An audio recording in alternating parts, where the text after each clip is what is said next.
Started as a storyboard supervisor, but has now been with us all throughout the seasons. Please welcome Big Jim Miller.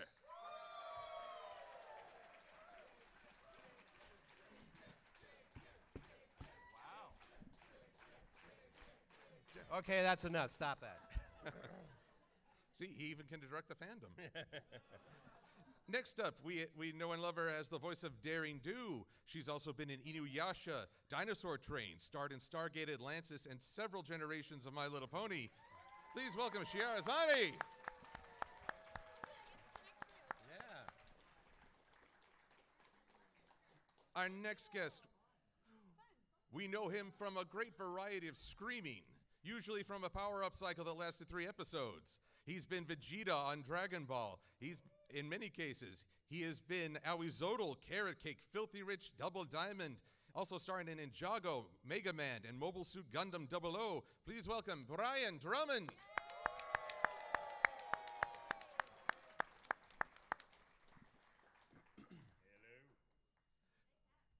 It is. Our next guest is one of the best speakers of rhyme you'll ever encounter in this lifetime. She's played Zakura, Matilda, and Mage Meadowbrook's mother. But she's also been in a variety of other programs, including Dinosaur Train, good old Danger Bay, and The Blade, the series. Please welcome Brenda Critchlow. I wanted my own island when I was a kid because of that show. I grew up in BC. It's like Logan Lake and Salmon Island. Yeah. Oh, yeah, yeah. Woo! And next up, we have one of the most attitude-driven characters on the show, Gilda's voice actress. But she's also played Sonata Dusk. I'm suddenly hungry for tacos, I don't know. But she's also been on the Gintama series. She has played Revi, one of the most powerful action heroes in anime, and a variety of, and even starred in Sausage Party. Wow. Please welcome Marenka Hendricks.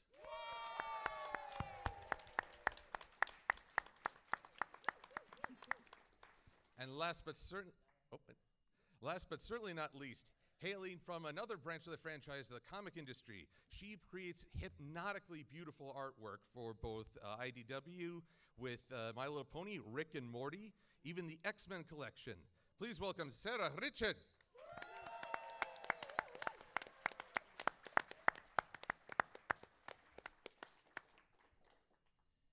And I'm Silver Quill, I'm just here.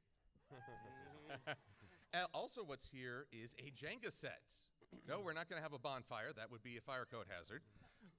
But here's what we're thinking of doing. I'm going to ask just a few questions to break the ice, and then we're going to start taking audience questions. And every time a member of our community, a guest of honor, answers a question, they get to move a Jenga piece. Well. So I'm asking you all to plan in advance, strategize. Who do you want to move that final piece that causes the topple? But first, I have a question for every panelist. Let's just go down the line. All right. We are here at a convention, and at conventions, they're very big on the 6-2-1 rule, which raises a question. What's your favorite breakfast at a convention? Favorite breakfast? Favorite breakfast. That's for everybody? For everybody. Just. I had a Starbucks drink. There you go. That's about all today. So. Oh, dear. I had half a Coke and then spilled the rest of it in the back there. Was mine on?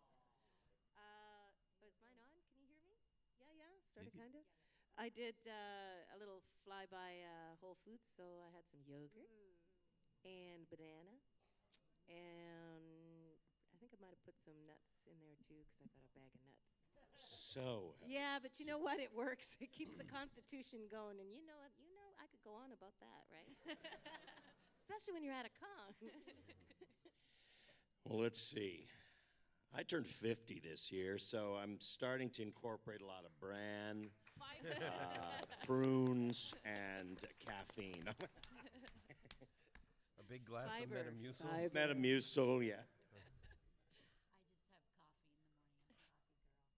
And a workout, right? Yeah, That's for breakfast. And a workout. That's so good. I just had the buffet at the hotel. I saw some of you guys out there this morning, too. Excellent. Well, some of that sounds healthy. Some of it. Most of it sounds caffeinated, which is awesome. Yes. Well, let's get this party started with a question for Jim. Okay. Now, you got your start, at least according, if IMDb hasn't lied to me, you were a prop designer for Ed, Ed, and Eddie. Well, I was actually a board artist primarily, but I did do some prop design there. How does one design a prop for a cartoon? Well, prop design is, I did all sorts of stuff on that show, but props are usually things that characters interact with, so you would draw a water bottle if there was a water bottle needed, and you want to design it in the style of the show. Anything the character interacts with that isn't animate or has minor moving parts like a machine, that would be a prop. So, Excellent. yeah. That's Twyla Kane. Who here remembers Twyla Kane? Exactly, that would be a prop. A cupcake that Pinkie Pie launches, the party cannon is a prop. So that's how we refer to them in the show. Excellent. Well, I'm going to keep asking questions, but I'd also like to ask if anyone would like to ask a question of our panelists, we can set up a microphone and start this Jenga game. So don't be shy. Come on, I think lining up along the center. That work? We need a microphone. We need. Well, here come our audiovisual staff who, I tell you, when they were working on the mics, they were typing on screens. I had no idea what was going on. It's like, are you launching a nuclear code or something? Okay, yeah, oh yeah.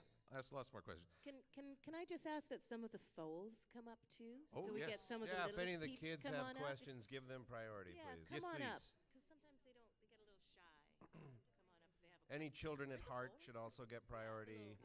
Children, people of child size. Kiara. All right. Well, when we line up, I have a question for Shiara. Oh, okay.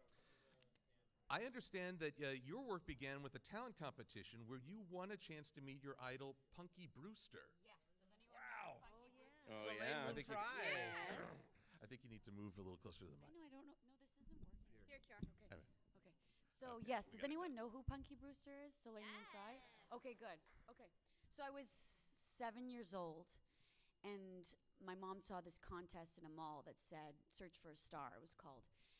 I'm always singing, always dancing as a kid, kind of like what I am now, always singing and dancing. And so she's like, oh, maybe my daughter could do this Search for a Star contest. And the only reason I did it because one of the grand prizes was to fly to LA and watch a taping of Punky Brewster and meet Soleil Moon Frye. And it was, I still will never forget that experience. I dressed like her. I had the suspenders and the cool pants and the different colored socks and the tie. Was this the question? I don't know. I'm just went off. Yeah. Hey. Yeah. On Punky Brewster. And definitely from that moment, I was like, I want to do what she does, for sure. Did you win? Yes, I won. She won. You won. Hey. And so from that contest, I wanted, you get an agent. And my very first audition was for Little Golden Book Land, a cartoon. And I played Pokey the little puppy. You got your very first audition too. Hey. And you won Hey. the contest. Pretty good. That's easy for Yeah, some people. It Wow. doesn't always happen like that. It just sort of was like serendipity, or an angel was looking out for me. Oh, but I think I just made the rest of the panelists jealous. You passed Yeah. your first competition. Won your first. Oh, jealousy. Yeah, but it hasn't been easy since then. You're in the running to win this Jenga game. Yeah. It has not been easy since then. Okay. Speaking of jealous, Brian, Yes. you're a Raptors fan. I'm a Raptors fan. I think so. Yeah. No, that's Mareka's the Mareka. Raptors Really? fan. If I watch basketball, I'm a hockey fan. I'm Oh, a a hockey huge fan. hockey fan. Big time hockey fan. Well- but the Raptors are my favorite NBA team. I probably only watch about 20 games a year, sorry. But I watch every Canucks game. Well, if you could jealously steal two players from Chicago, do you? Well, there's that question. I was asking Mareka this earlier if I could steal two players from the history History, of oh, the history. Bulls. It'd be Jordan and Pippen. That's who I'd put on the Rappers. Yeah. All righty. Ask me a hockey question. Yeah, come on, ask me a hockey question. How about those Okay. Well, you want a voice acting? Blackhawks? Aye, not in the playoffs this year, hey? Well, Like the Canucks, right? Aye. all right. Well, then here's a voice acting question for both you and Brenda. You both studied at Studio 58 in Vancouver. Yes. We sure did. So, what did they do with the other 57 studios? Ooh. Well, there was a Studio 54, so there was really those guys started, and we just did really. Yeah, I wondered too. Where did they come up with the name? I have no idea where the name came from. I don't know, but it was a great school. Yeah. Excellent. It's a fabulous school. We should probably get on some questions pretty quick because that Yes. line's getting I think giant. yes. I think. Apologies that I can't ask. Might have some more questions later. Yeah, we come back. Let's get Right. through. I think a young lady has a question for us. Yeah. What exactly do well, this is a question for the voice actor of Daring Do, Aoizoto, Zakora, and other characters in Gilda. What exactly do you do in episodes where they're not featured, like most of the episodes don't feature them? What do we do when we're not in an episode? We desperately look for jobs on other episodes of other shows. Is what we do. Yeah, we're thrilled when we're invited in, or our characters come back on the show. But this isn't the only job we have working on My Little Pony. It's one of many jobs on many different animated shows, some of which maybe you've seen, and some are which are for older audiences, and some for younger. So we work every week. I work on different things all throughout the day, and then sometimes the call comes in. Oh, Brian, we need you for My Little Pony episode. Aoi Zodel's back, or Mr. Cake is in one. Or we're like, yes, great. I'm so excited to go work on it. But we work on other things. Put it on my calendar and make sure I'm on time, or else Big Jim gets really mad if the actors are late. Excellent. Well, we had two answers basically from. No, he pretty much answered it. Jenga time. Jenga. Oh, do I get to You get to Jenga. Oh, okay. And while he moves that piece,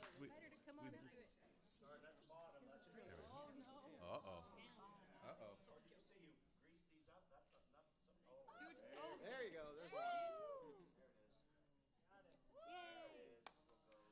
All right. Thank you for your question. Clap too hard, the stage rocks. Yeah, getting up Oh, towards no. the end of this will be interesting. All right, I sense a Fluttershy and Pinky fan. Oh, thank you. Just curious. There are a lot of people who are like me and everyone else here who love your work that you do. Is there any particular voice actor that you're a big fan of, That's a great question. That's a good question. or any actor in particular? I saw Spider-Man enter what's it called? Spider-Verse or whatever? The new one? Yeah. And the young man that plays Miles. yeah, is Shameik Moore. amazing. Yeah. So that's a new person that I really Have enjoyed you their seen work. the movie Dope? He's also No. in this movie called Dope, and he's very good. Okay, thank you. For me, right now, I got on a kick in the green room was telling everyone they needed to see the cartoon Princess and the Frog. And it's a kind of an all-black cast done in New Orleans or somewhere, and there's lots of singing, and they embody the characters like no other. So, anybody seen it? Oh, yeah. Yeah. Oh, good. Okay, good. Okay, excellent. Yeah, like one of my favorite of all time. Definitely. Yeah. Kiara, is there someone in particular you like? I love Tom Kenny. Oh, I met him last year. You did, lucky girl. He's the nicest guy. Yeah. Super talented. Oh yeah, he's very friendly. Great work ethic. And this is going to sound really cheesy, but the Vancouver actors we have, I'm always in awe of them. I'll sometimes watch Brian in a session and go home and be like, God, he's so talented. Sexy. I wish Oh, I could sorry. do I was waiting. Sorry. But just like we really do have the creme de la creme of actors in Vancouver, and I'm always in awe of them. And they don't get enough respect, I don't think. I think for me, my favorite, well, one of my favorites I've gotten to meet twice. I'm a huge fan of Rob Paulson. Yes, Oh, he's Rob's lovely. phenomenal. Lovely. Great actor. Yeah. Great actor. Lovely. Yeah, he's very friendly guy. Yes. Thank you for the Thanks. question. That's right. And Oh, you've got it. Yeah, Maybe yeah. you You got it, Jenga's. Oh, she's doing it. Because you answered a question. You answered a question. Go for it. You answered a question. Yes. Everyone has to do one. Yes, I think Jim should move a piece for his knowledge of Into the Spider-Verse. Oh, okay. Yes. Oh, it's going to get ugly now. There we go.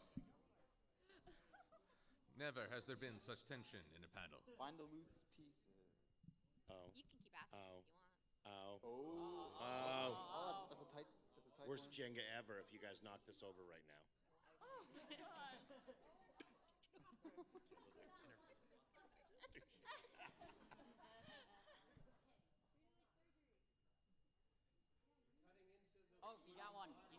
Yes. Oh, really, guys? Some are pretty stiff. They're hard. Are they? Yeah, I haven't, like, first one I tested, it was not going anywhere. There we go. There are some that are. There we go. Got it? Yeah. Yeah. Equivalent of Jenga. No. Oh, you have to lay it No, flat. no. This is a new game for Brenda. She's. No, yeah, flat. You Yeah. finished the- Yeah, there, yeah. Okay. You just had to continue the pattern. Like the and the. Oh, see, this is how you increase the tension.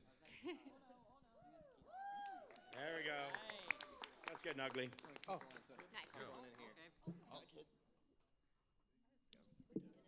Hey, fire away. Yes. Where did you get the idea of the voices of the characters? Good question. Who hasn't answered one yet? Where do you get the idea for the voices of the characters? Well, we get something usually called a character breakdown, kind of a little idea of what the production wants that character to be like. So people like Jim, are you involved usually in writing and putting that together? Sometimes, yeah. Sometimes the writers will do it, but depending on how busy they are, we'll assemble it. And then we'll go through and select a few key lines from the episode for an audition. Yeah. So they tell us, okay, he's a mythical Mayan creature, kind of a monster with big teeth, and he's got a hand on his tail, and his name is Awizodal. And they have a couple of descriptors of who the character is, and then a few of their lines, and they said maybe with a little bit of a Latin flair to the accent, maybe not. So I think I sent a couple of reads in for Awizodal, one that was with a bit of an accent, one without, and then lots of people send in auditions, and people like Jim listen to all those auditions and pick which one they feel suits who that character is going to be the best. So we get a little breakdown of what the character's like, and then we have to use our own imagination of what we think that would sound like and come up with an idea. Totally. Good question. And there's no right or wrong, Yeah. you know? Good question. But there is hired and not hired there. Okay, touche. That's funny. That's way too curious. Oh boy. Oh, we got music now.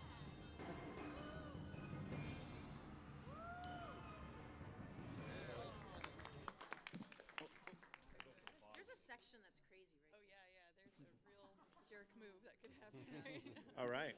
Hi. Hello. This is for all the voice actors. We'll Uh-oh.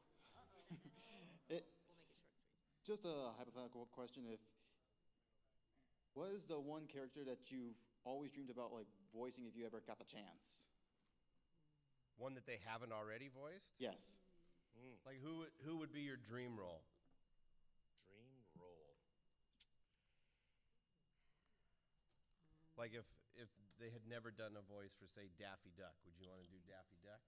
Well, that is a good question. Well, I'm a pretty big Simpsons fan and Family Guy. So if there was a role I could do, I could play Brian on Family Guy. I wouldn't have to change my. And it's easy on the voice. There's not a lot of stress involved. No screaming. If I could have had a role on one of those two shows, that would have been just fabulous because I love so much of the writing and the comedy that's involved. In Vancouver, we don't tend to do a lot of primetime adult animated series, so that's always a bit more of a desire for me. We do lots of preschool and lots of sort of 8 to 12 and teen shows, but not as much stuff that's primetime designed for adults to watch specifically. So that's why I'm sort of usually drawn to the Rick and Morty, the Family Guy, American Dad, Simpsons, Bob's Burgers, that kind of stuff. I love all those. Yeah, me too. You guys I want can't to think answer of that? one. I know that like in 5 minutes I'll think of it. But blurt it out. All right. Woo! Yeah, I'll blurt it out later. Thank you.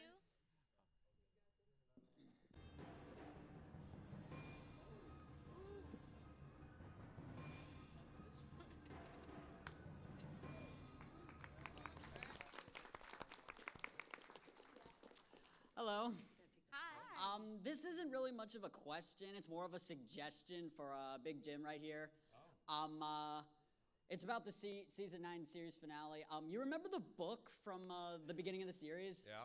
Maybe at the end of the series, you could have like that book closing at the end, kind of what Lauren intended to have it happen at the end of season 3. I mean, it's already been written and voice recorded, so I can't tell you. Oh, it has. Yeah, we're almost done. So. Okay. All right. Oh, I guess I got to do that now. Yes. You've sealed your fate. Drum roll. Come on, Big Jim. Come on now.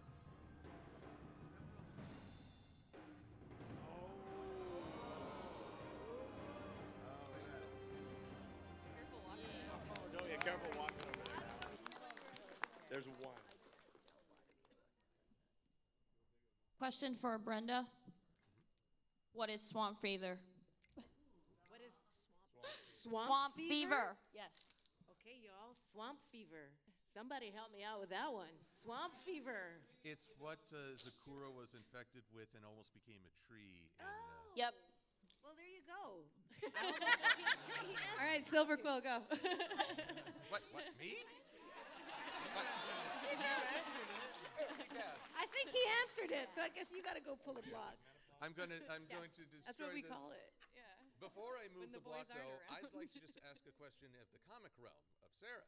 Hello. Yeah, I'm fine not getting Because into all You this. still have to go first I on will. the Jenga. I Okay. promise. But while I'm doing that, to distract from my utter failure, I'd like to ask a question. Yeah. You animated this beautiful piece of the legend of the Rainbow Crow in Friends Forever. Thanks. And I learned later that that was from the Lenape tribe. Yes. Yeah. What sort of research or references did you consult while working on that artwork? I consulted the Google. Google in the Google. Is that Google France? Google France? Yes. No. Yeah. Oh man, I'm just gonna watch this for a second though.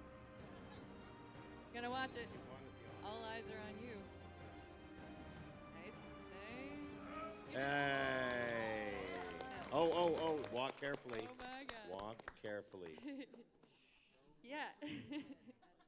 That's awesome. Yeah, Tony Fleece came up with the story, and he knew he wanted to have the Rainbow Crow in there. So, like, with a lot of even just drawing some of the characters, we go online and look for reference. So I kind of did a deep dive into some of the history of the Rainbow Crow and tried to stick as true to it as I could. It's a very cool mythological story if you guys want to get into it. And I think it was issue 31 or 32. Yeah. So definitely check out that story. It's pretty cool, and it's got some ties to some actual history in the human world. So, yeah. Cool. Jenga time. Jenga. That's what I do too.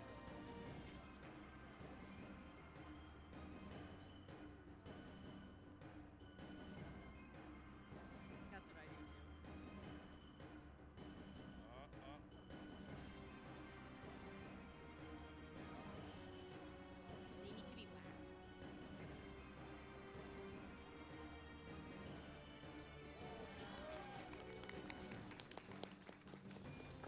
Good girl. Nice. You could tilt it. I So, appreciate your emotion. so Jim, you had a panel on Friday, and during it you discussed some standards and practices, and how like Yona jumping off a ledge or tackling in the naysayer, that's too much. But then yesterday, we watched Sombra get painfully disintegrated 2 times. Who is making these rules? And There's a person in Standards and Practices that apparently is okay with certain kinds of violence and not other kinds of violence. We have never been able to discern any kind of pattern because it's very context-based. Like, we can do things with bad guys because they're bad, but the good characters we can't sometimes, and it's I'm sure there are definitive rules, but we aren't always aware of what they are, so it sometimes seems arbitrary. so it's just Disney villain death. It's just, you just get these notes back from them and like, please make sure that this pony still looks alive after getting zapped, or like limit the amount of broken glass, or that kind of stuff. No open flames, and no stemmed glasses, because I guess a stemmed glassware means alcohol. Or a glass, if there's too much fruit or umbrellas, that means alcohol. We have to have juice instead of soda, even though it has just as much sugar. That kind of stuff. I see that a younger fan has joined the line. Can we allow her up front? Come on out. A fool has joined your party. This is Can kind someone adjust the microphone for her that's nearby? We'll put some. That's it. We're just going to let Jim move the Jenga. Move it in the Jenga, and then we'll do the question. Jim's taking this one.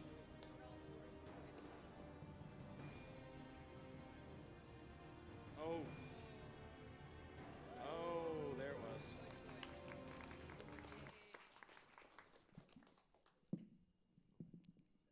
This is a question for sorry.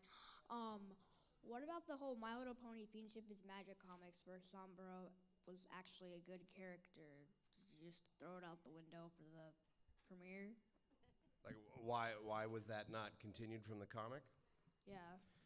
That's a really good question. It would be nice if maybe we were given copies of the comics to know that that kind of stuff happens.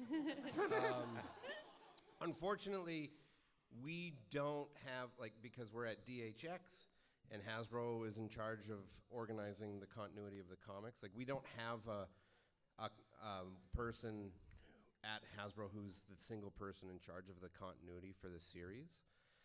So, like, at Lucasfilm, Pablo Hidalgo controls all the timelines for Star Wars stuff. So he knows everything, and he can tell you where and he's got a whole team that can tell you where, like, okay, we can't do that because that'll conflict with this. And we don't have that. We just have people remembering the previous episodes as best we can. And if, like, on the series, everything that happens in the series makes sense with itself for the most part, unless we really screwed up and forgotten something. But trying to hook it up with the comics sometimes is real tricky because the comics come out a lot more regularly than the series, and sometimes we're working a lot further ahead than the comics. And I wish there was more synchronicity between them, but there's just not. Yeah, sometimes it's kind of hard because, like, the comics, they get to sort of experiment with things that they can't really do in the show, too. And then sometimes we're following you guys. Yeah. So sometimes it gets a little bit It gets muddy. because It's we're almost in two like a different timelines. parallel timeline. Yeah, kind of thing. yeah. Yep. Good question. Oh, Very shoot. good question. Oh, So, no. there's I two. talked. Two more.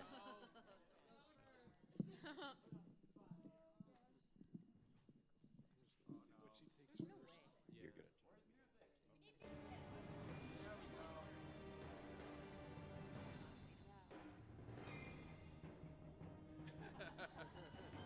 We're super glued. Oh. That is risky.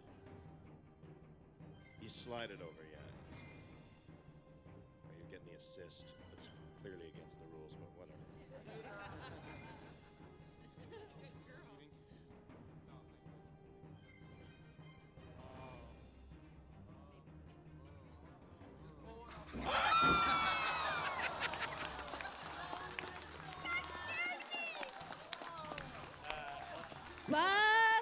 Busted! Jim was just done. Jenga! That genuinely scared me. Oh, my God. I was like, nice. Now, Jim, what happened Hello. there? I figured we could get through some more questions. I'm just waiting right now. Fire away. All right, this is for you, Brian. Yes. What was it like to voice Streaky from Crypto the Superdog? What was it like to voice Streaky? I wish we did more of that series. It was such a fun little I series. know. Sam Vincent played Superdog, and I got to play Streaky the Super Cat, and a really sweet little series, but it just didn't seem to find its audience at the time. It was fun. I usually when I tend to do some smaller guys, they're always a little more of a pleasure to do because I play a lot of villains and big guys and scary guys. But Streaky was up in here and I came out with that sort of high, so hey guys. So it was a really fun one to do. And Sam Vincent's a good friend of mine, so it was a blast to sort of be his partner in crime and stuff. It was a very fun show to do. I know, that was my childhood. I wish there was a movie, though. Yeah, it'd be Starter nice. Patton. Maybe the DC Universal. Yeah, if throw- Justice League had been a bigger hit, maybe you would have gotten a Zack Snyder Yeah, Super yeah. Pants. Get a petition going. Thanks. All Good right, thank question. you. You can rebuild it if you want. We can rebuild. Oh, okay. Well, I'd just like to say, before I ask my question, In Jenga, there's no winners, just one loser who messes everything up. Oh, yes. It's appropriate it was me then. Yeah. Anyways, my question for Sarah. Hi. Yeah, how long did it take you to get used to, like, just get your art style before it felt natural? Oh yeah, my whole life. Like I've been drawing forever. But I kind of imitated a lot of styles I liked for a while when I was a kid. Like you do, you have a show that you really like and you want to draw just like what you see on TV, create your own character and everything. So high school was mostly anime, and then into college was trying to wean myself off of drawing anime because it's actually hugely detrimental to do for so long because it throws off your whole college portfolio and you get in trouble and blah blah anything. But then it kind of came from my love of art history. I really like Art Nouveau and Art Deco, and I had a couple classes like that in school. And it honestly came from wanting to design a dinosaur tattoo that was Art Nouveau. And then I thought, well, that's kind of cool looking. Maybe I'll start doing my favorite comic characters like that. So what I have now is hugely different from when I started kind of figuring it out. But over the years, you kind of find ways to draw like noses and eyes and hands an easier way for you, and that kind of becomes your style after a while. So I'm kind of excited. What I have right now is going to change probably in a couple of years again too. So yeah, just keep drawing. You'll find something. All right, be cool. thanks. Yeah. Can I ask something? Yeah. Do you have that dragon tattoo on you? I do. Cool. On my side. Thank you. That's awesome. Not for public. Yeah, so it's there. Yeah. I wasn't sure if it was you or somebody else. Oh no, That's cool. Hello. Hi. My question is for Marika. Hi. What is the most creative mispronunciation of your name that you've heard? Ooh, that's a good one. We both have unusual names. Tell them your name. I'm Nectaria. Pretty Nectaria. Cool. So we talked a little bit last night about that. Mary Kay's got to be up there somewhere. Mary Kay's actually my favorite because my brother's here actually today. Oh, nice. And my grandfather, our grandfather, called me Mary Kay. And I love it. There wasn't a mispronunciation, just a nickname. I think probably, like one of my teachers in college, when I did my child and youth care counselor diploma, and he called me Merica. Which was Down here, that's Merca. Yeah. Bald Eagles. Which was kind of interesting. Oh, this one's amazing. Okay, so I'm in a commercial session with Michael Dangerfield, if you guys know who that is. And at one point, the clients who are in a car, we can hear them driving like along a road, which was obviously very bumpy. And he comes over the microphone. He's like, "Okay, Michael and Malik." Malik. So there you go. That was like a warped sort of version of my name. So Malik. Letters. What name do you give Starbucks? Yeah. To write on. They usually your- write Monica. Thank you. That's awesome. Thank you. Thanks. Monica. Like not even anywhere near. Please give them Malik from now on. Yeah, Malik, please. It's a good one. Malik. It's amazing. This is a question for Big Jim. Since you did Ed and Eddie, Yes, sir. what is under Double D's hat? We never decided. It went on so long that we came to the conclusion that whatever we came up with would ultimately be disappointing. Because the mystery was built up so much that's why, like, we had all sorts of weird theories of like a parasitic twin, an extra brain, more eyes. Like there's all sorts of weird doodles, but nothing official ever. There was a game where he throws his head in the air, and it shows dreads. Did you actually see under his hat in that? Yes. Was he just bald? He had dreads. He had what? Dreads. Dreads. That is disappointing. But you're saying until that moment it was Schrodinger's hat? Yeah. Yeah. There may be a dead cat under there or not. 50-50 chance. 50-50. Got two quick ones, but I feel like I accidentally might botch your name, Kiara. Kiara, perfect. Oh, wonderful. Malik, First one actually. to no, I remember Marika's from MSP really well. Thank you. Could you say, as Daring Do, snakes? Why does it have to be snakes? Sure. I've got gum in my mouth, so apologies. Snakes? Why does it have to be snakes? And then to all the VAs, if there was such thing as My Little Pony bloopers, what line would you just have fun in your characters to mess up?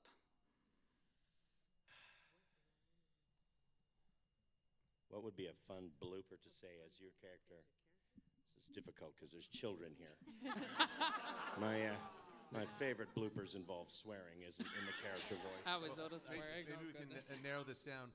What's the worst way you could misspeak friendship is magic? The worst way you could misspeak it? Yeah, like someone actually says, friendship is tragic. I was thinking of the first word. You could alter that a little bit, but.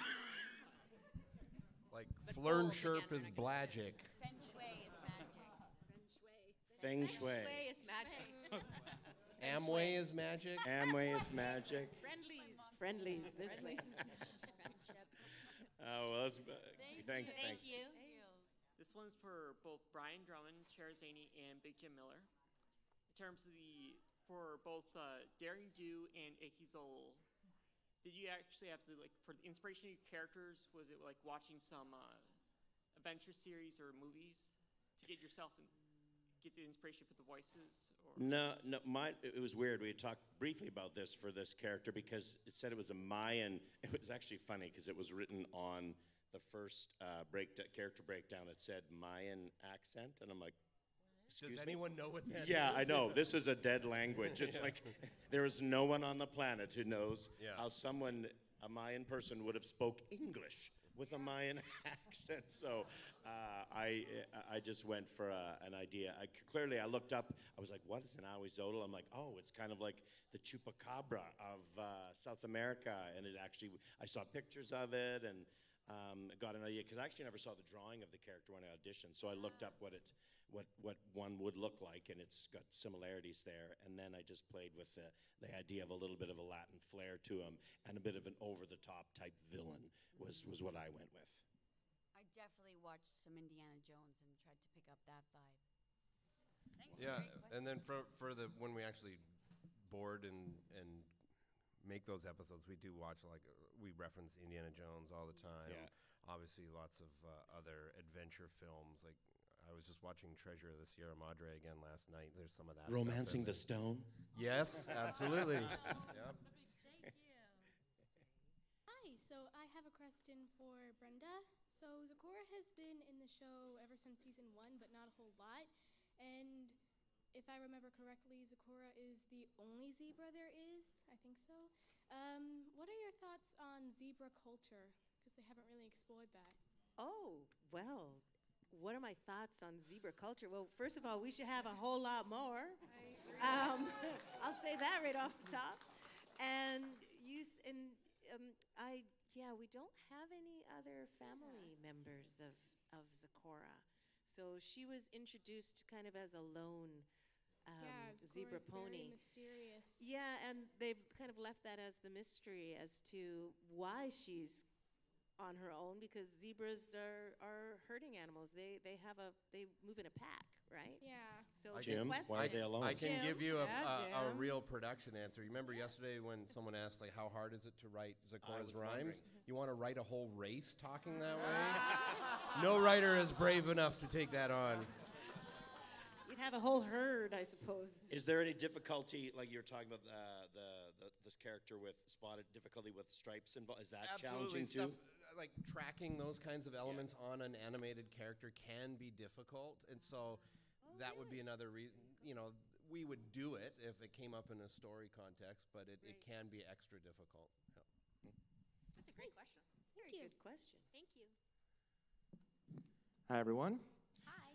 So, can we adjust that? Sure. So, my question is for Marika. So, this is a hypothetical two-parter. So, let's say Gilda and Gallus were to hook up. Hashtag I ship it.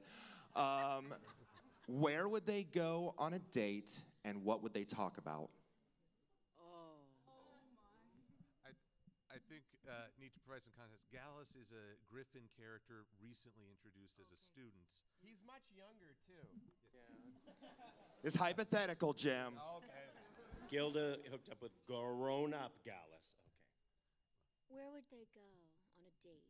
And what would they do? And what would they talk about? What would they talk about? I think they well, go to Gilda like would a spend month. the whole time mocking him and trying to get him to give her money, Sure. pay for the meal. And she'd probably make him fly her there. So she would sit on his back, possibly. And where would they go? I think they go to a stand-up show and heckle. Yes. Yeah. That's good. I'm going to go with that answer. Perfect. Thank you. Thank you.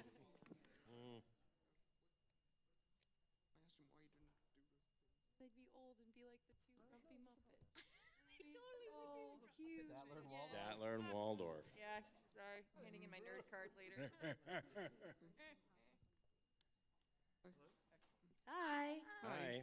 I actually have two questions, but if we're a little short on time, I can just ask one of them for one of the actors. How are we doing? We've got about 10 minutes, so could you ask your first question and then just cycle through the line one more time?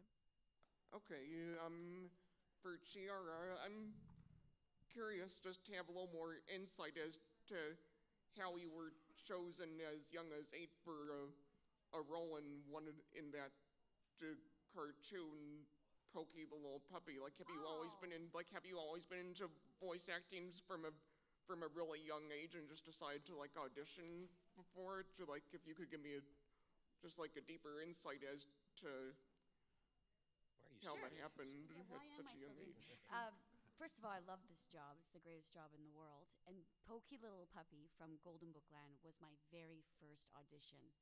So that sort of was just me breaking into this industry, really, really lucky, and finding a character like Pokey Little Puppy. I was 7, so I don't really remember a lot of prep for the character, but I really feel like I was meant to play her. She was a tomboy. She loved to sing. I still sing a lot of her songs.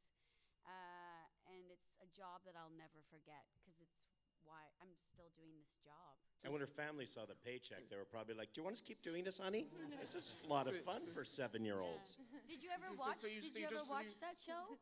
No, It's on but YouTube. I've heard of it. So you just Okay. felt like you were right to play her, and Yeah, I felt like it it. was true. First of all, I love animals. She's a dog, and she was a tomboy.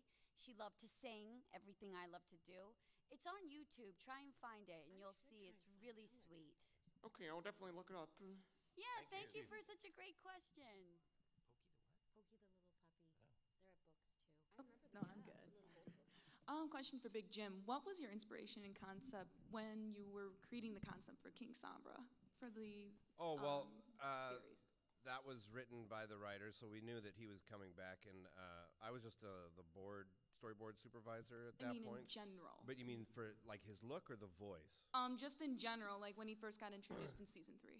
So when he came up in the script, I seem to remember Jason and Woody, who were directing at the time, had some discussions about trying to make him, because it was the first.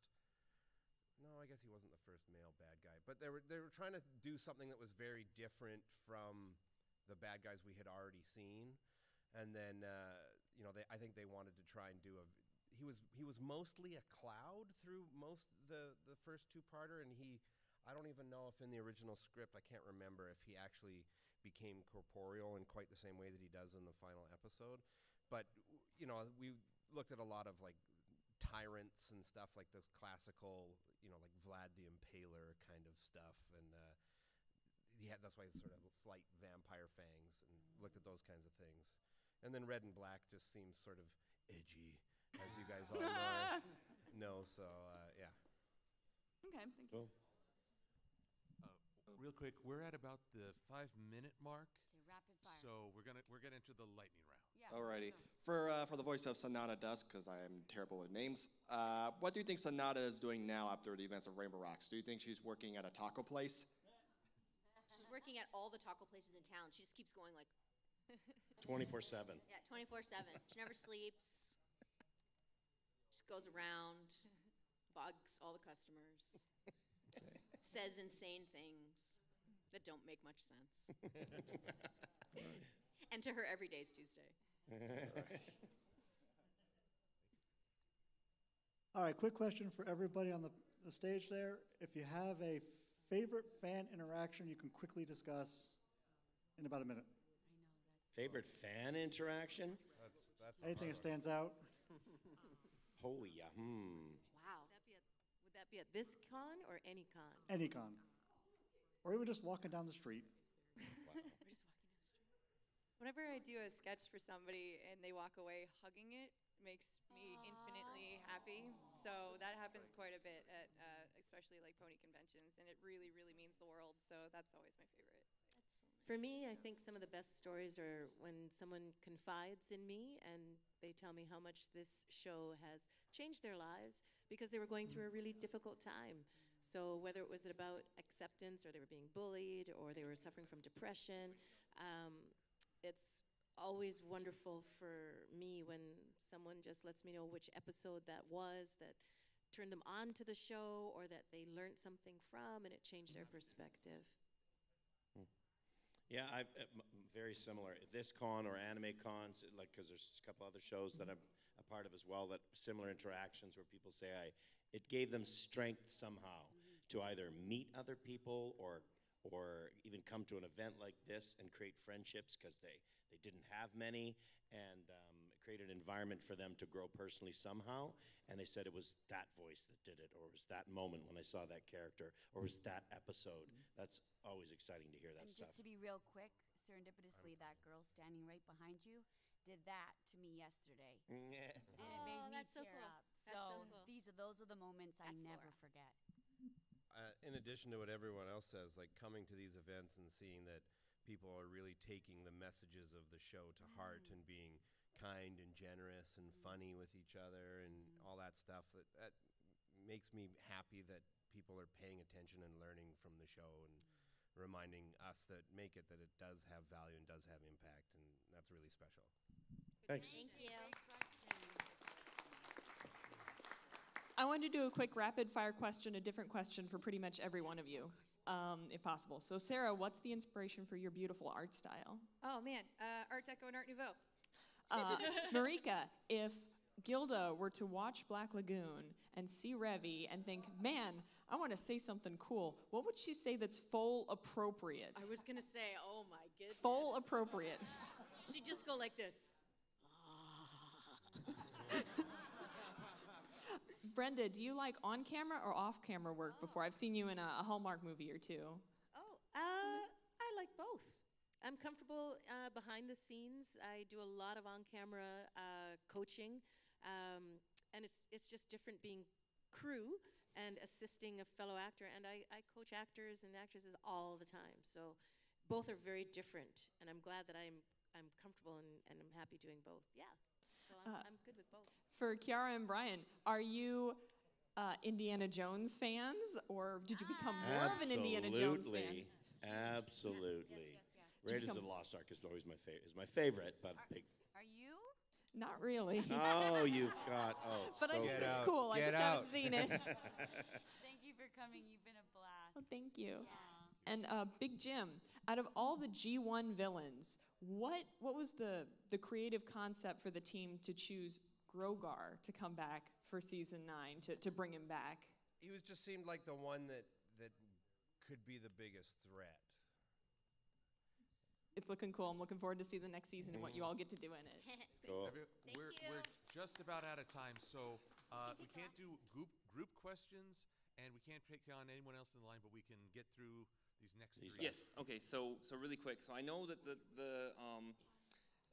show is kind of more set in stone now, at least for this generation. And I always assumed and was confirmed that Zikora's rhyming scheme kind of hurt Zikora and other zebras. So I was curious, what would you guys think? We can't change anything that's already happened, but what would you guys think if maybe the Kirin were actually zebras? If what was actually? And that was why, and Autumn Blaze was actually Zikora, and that was why she left. Like a parallel storyline? Yeah. It's an interesting theory. Interesting. It's a hot Well, one interesting. never Okay, knows well, now, I guess do I got it out there. I think that would be an excellent fan fiction. If anyone wants Get to on work on it. that, There's a wink, wink. spin-off there somewhere. Wink, wink. Nudge, Thank nudge. you. Good question. Final question. Here it is. Just real quickly, is Discord the only one of his kind? Is this which? Is Discord the Well, according to the comics, he isn't. Shoot.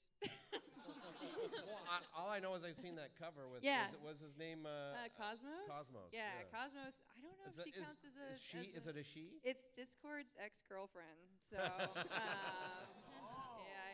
So we all have that one in the past. So We've only seen Discord of his kind on the show, but I don't know Yeah. that necessarily excludes him yeah. from having. I don't know if she doesn't really count as a chimera. I don't think, but I don't Keep know. buying the You buying have the to comics. read the comic books. Yeah, I guess. Please. Good question. Please.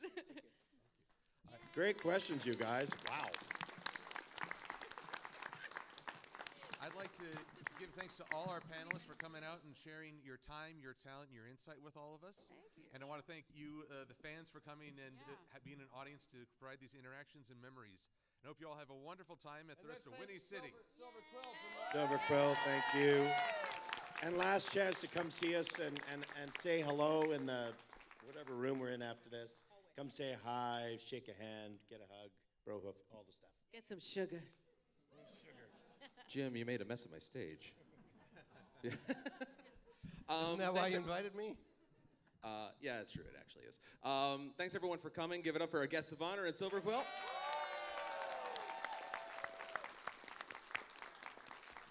Couple things I want to make sure everyone knows about. First of all, if you have any foals and fillies with us, we are doing a children's charity auction right around the corner in the charity room. 17 and under bidders only, like small items, just giving kids a chance to kind of participate in that same kind of thing that we do in the main charity auction, but without the high price tag. So if you want to get in on that, go ahead and bring your kids over that way. That's going on. It's starting right now, and it'll be going on for a little bit. And then also, like they were just saying, they'll be over in autographs. Make sure you grab your vouchers before you head over that way. And a couple of these folks are going to be taking off after autographs. So if you want to have a chance to say hi to one more time before they go, autographs will be the place to do that. So thanks very much. Enjoy the rest of your Sunday.